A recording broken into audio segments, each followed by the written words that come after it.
Israel Iran जंग के बीच संसद में नेता प्रतिपक्ष राहुल गांधी ने केंद्र की मोदी सरकार पर हमला बोला है।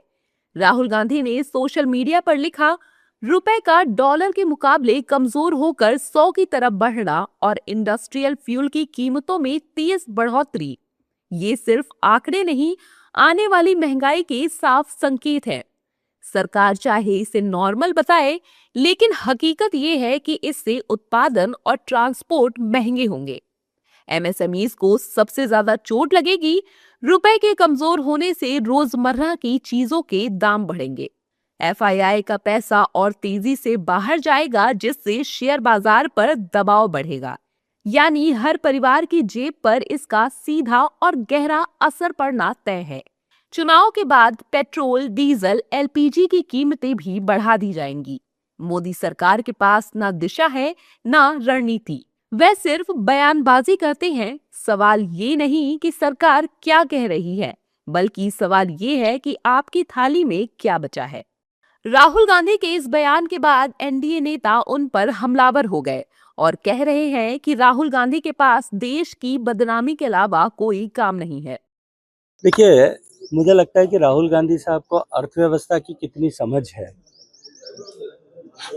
ये अपने आप में एक प्रश्न चिन्ह इस पर लगा हुआ है। रुपया डॉलर के मुकाबले कमजोर है। जिस तरह की परिस्थितियां ग्लोबल सिनेरियो है अभी, जिस तरह का जियो टर्बुलेंस विश्व में है, जिस तरह की उथल पुथल इस वर्तमान परिस्थिति में मिडिल ईस्ट के वॉर के समय में बनी हुई है, जहाँ एक तरफ सोने की प्राइसेस कंटिन्यूस कम हो रही है। थोड़े से दिन पहले राहुल गांधी जी सोने को लेकर के चिंता व्यक्त कर रहे थे, अभी रुपये को लेकर के चिंता व्यक्त कर रहे हैं। और राहुल गांधी जी को पहले अपने गिरेबान में झांक करके देखना चाहिए। भारत में थोक महंगाई की दर दुनिया में सबसे कम है, पूरे विश्व में।